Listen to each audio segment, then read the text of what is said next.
Hello dear students, welcome back once again to the Study Cure YouTube channel. तो पिछले lecture में हमने देखा था कुछ नियम के बारे में, जिसमें 4 नियम हमने देखा था। कि पहला नियम था कि जब कोई लाइट रेज मुख्य अक्ष के समांतर या प्रिंसिपल एक्सिस के पैरेलल आती है तो वह आफ्टर रिफ्लेक्शन क्या होता है, फोकस से होकर जाती है। दूसरा नियम हमने ये देखा था कि जब कोई लाइट रेज सेंटर से आपतित हो रही है या इंसिडेंट हो रही है तो वह सेंटर से ही परावर्तित हो जाती है या रिफ्लेक्ट हो जाती है।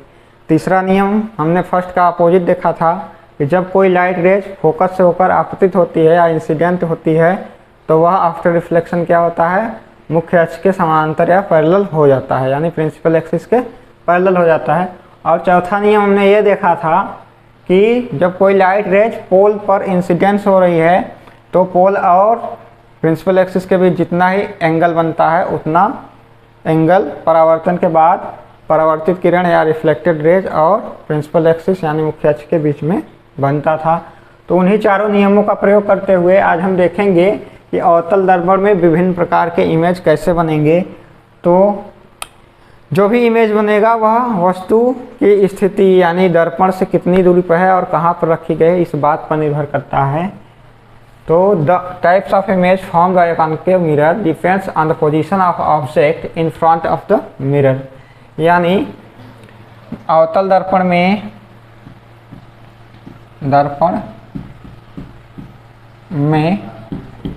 बनने वाले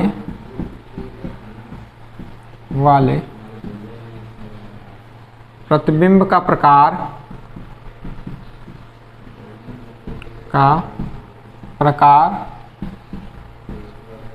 दर्पण के सामने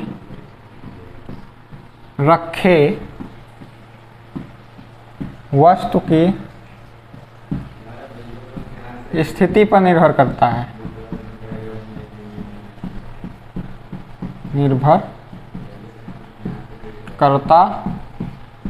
ठीक।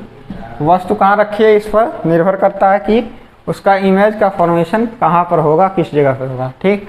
तो केस फर्स्ट इसमें है, यानी पहला case when the object is in between pole and focus, यानी जब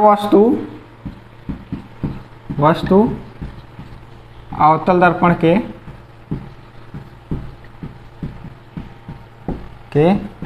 ध्रुव यानी पोल P तथा कहाँ पे हो, फोकस यानी F के बीच में हो, ठीक। तो जब ये वस्तु का हो क्या हो, यहाँ पर रखा हुआ, फोकस और पोल के बीच में रखा हुआ हो, तो इसके लिए आपको क्या करना पड़ेगा, आपको हमारे साथ साथ इमेज फॉर्मेशन करना पड़ेगा। आपको नेसेसरी वस्तुएं क्या क्या लेनी है, एक गोला प्रकार लेना है जिसको कंपास बोलते हैं, जो कि लंगड़े टाइप का होता है, जिसमें पेंसिल को फंसाया जाता है और नोक को पेपर पर रखकर उसको घुमाकर सर्किल का फॉर्मेशन करते हैं, ठीक। तो प्रकार का नोक जहाँ पर रखा जाएगा वो क्या हो जाएगा, सेंटर ऑफ कर्वेचर हो जाएगा। यानी प्रकार का नोक हम मान लीजिए यहाँ पे रख दिया तो ये हमारा क्या हो गया, सेंटर ऑफ कर्वेचर C हो गया। फिर इसको रखकर हमने घुमाया ऐसे, ठीक, तो घुमा दिया इस टाइप से, तो ये हमारा क्या बन जाएगा, एक सर्किल बन जाएगा। और इसको हमने पीछे से पेंट कर दिया तो ये क्या बन गया, एक अवतल दर्पण बन गया। और इसका मिडिल पॉइंट ले लेते हैं, बिल्कुल सा सेंटर पॉइंट, तो ये क्या हो जाता है, हमारा पोल बन जाता है। अब पतली की सहायता से इस पर क्या करते हैं, लाइन खींच लेते हैं। ये लाइन खींच लिया हमने यहाँ से, ठीक। ये क्या हो जाएगा, प्रिंसिपल एक्सिस हो जाएगा, प्रिंसिपल एक्सिस या मुख्य अक्ष हो जाएगा, ठीक। अब हमें क्या करना है कि वस्तु को कहाँ पर रखना है, वस्तु अवतल दर्पण के ध्रुव और फोकस के बीच में हो। अब देखिए पोल हमारा ये हो गया, फोकस क्या हो जाएगा, इसका मिडिल पॉइंट हो जाएगा। या तो आप स्केल से इसका मिडिल पॉइंट ज्ञात कर सकते हैं या फिर इसी गोले प्रकार या कंपास की सहायता से 2 चाप, एक यहाँ से एक यहाँ और यहाँ से एक यहाँ करके इस टाइप से एक लाइन खींचेंगे तो इसका फोकस पॉइंट मिडिल में प्राप्त हो जाएगा। यहाँ पे फोकस पॉइंट बिल्कुल बीचों बीच प्राप्त हो जाएगा, ठीक। तो P और F के बीच में हमें क्या करना है, वस्तु को रखना है। वस्तु मान लीजिए हमने यहाँ पे रख दिया, इस इस टाइप से हमने वस्तु को दिखा दिया कि वस्तु हमारा यहाँ पे रखा हुआ है। ठीक, तो हमें इसका क्या करना है, इमेज का फॉर्मेशन करना है कि इमेज कैसे फॉर्म करेगा। अब यहाँ पे देखते हैं, तो इमेज बनाने के लिए कम से कम हमें कितनी रिफ्लेक्टेड रेज की आवश्यकता पड़ेगी, 2। ठीक, तो 2 रिफ्लेक्टेड रेज हमें चाहिए कम से कम। तो हमने 4 नियम पढ़े थे कि सेंटर से होकर लाइट आती है तो सेंटर से ही रिफ्लेक्ट हो जाती है। ठीक, दूसरी मुख्य अक्ष के समांतर आती है तो फोकस से होकर जाती है। ठीक, तीसरी क्या थी, फोकस से आती है तो मुख्य अक्ष के समांतर होकर चली जाती है।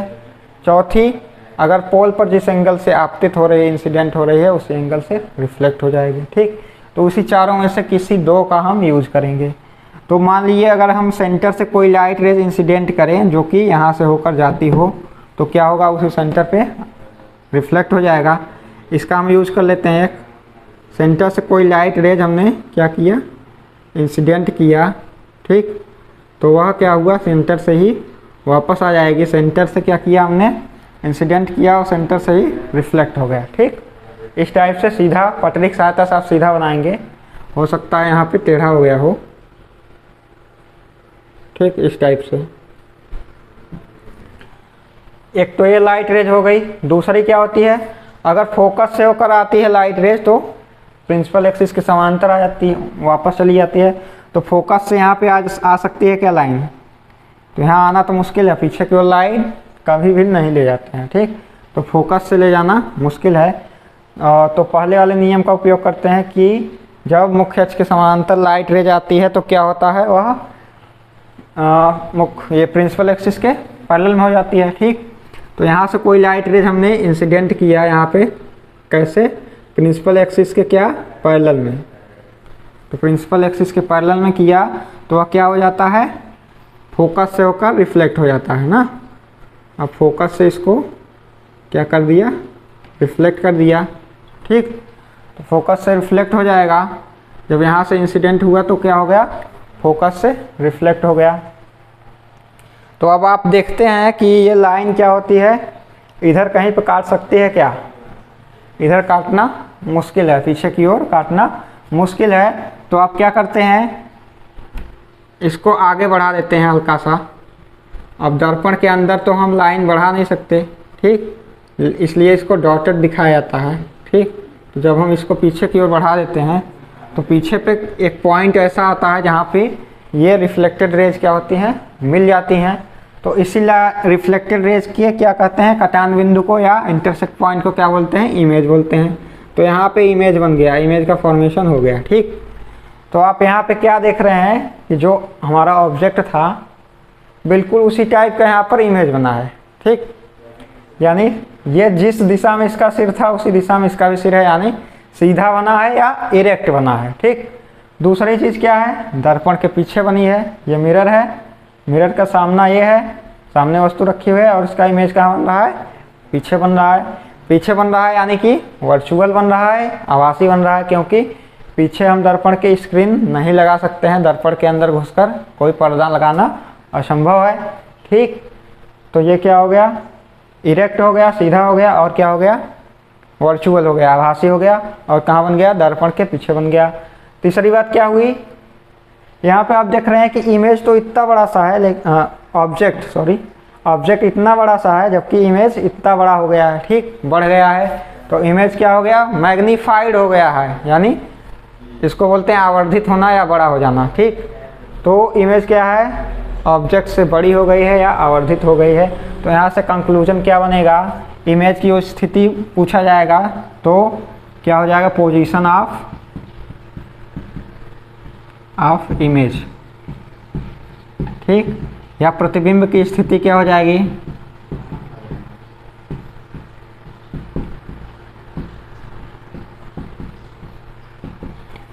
पहला कंक्लूजन क्या निकला है यहाँ पर कि वस्तु जो होगा वह दर्पण के पीछे बनेगा। ठीक, तो पहला कंक्लूजन क्या निकला कि image formed behind the mirror. ठीक, यानी इंग्लिश में क्या बोलेंगे इसको, प्रतिबिंब हिंदी में क्या बोलेंगे, प्रतिबिंब दर्पण के पीछे बनता है। दूसरा कंक्लूजन क्या निकला कि यह बड़ा सीधा बनता है और क्या बनता है, आभासी बनता है। ठीक, तो क्या होता है, वर्चुअल एंड इरेक्ट। इरेक्ट यानी सीधा, यानी आभासी और सीधा बनता है, आभासी और सीधा। ठीक, तीसरा कंक्लूजन यहाँ से क्या निकला, सीधा तो बन गया, अब बड़ा मिल रहा है ना, तो क्या हो जाएगा ये, लार्जर देन द ऑब्जेक्ट। ठीक, लार्जर देन द ऑब्जेक्ट और मैग्नीफाइड, इसी को बोलते हैं मैग्नीफाइड। साइंटिफिक जो नेम होता है इसका, साइंटिफिक नाम जो हो जाएगा मैग्नीफाइड, इसको बोल दिया जाएगा, यानी आवर्धित। तो वस्तु से बड़ा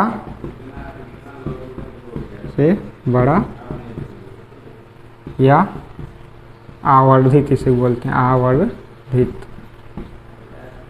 ठीक, तो कुल मिला के ये आपको अपने से कर लेना है, क्या करना है, प्रकार लेना है, जैसे जैसे बताया उस टाइप से बनाना है। एक लाइट रेज लेना है जो सेंटर से गुजरना है। ठीक, दूसरी लाइट रेज लेना है जो इसके पैरेलल ले जाना है और क्या करना है, फोकस से रिफ्लेक्ट करना है। तो ये पीछे जहाँ पर भी काटेगा या इंटरसेक्ट करेगा उस पॉइंट को इमेज मान लेंगे हम। ठीक, तो ये इमेज हमेशा क्या मिलेगा, इससे बड़ा मिलेगा, सीधा मिलेगा, दर्पण के पीछे यानी बिहाइंड द मिरर मिलेगा। तो इतने सारे कंक्लूजन इस केस फर्स्ट से मिले हैं। तो मिलते हैं अगले वीडियो में केस सेकंड लेकर, तब तक के लिए धन्यवाद।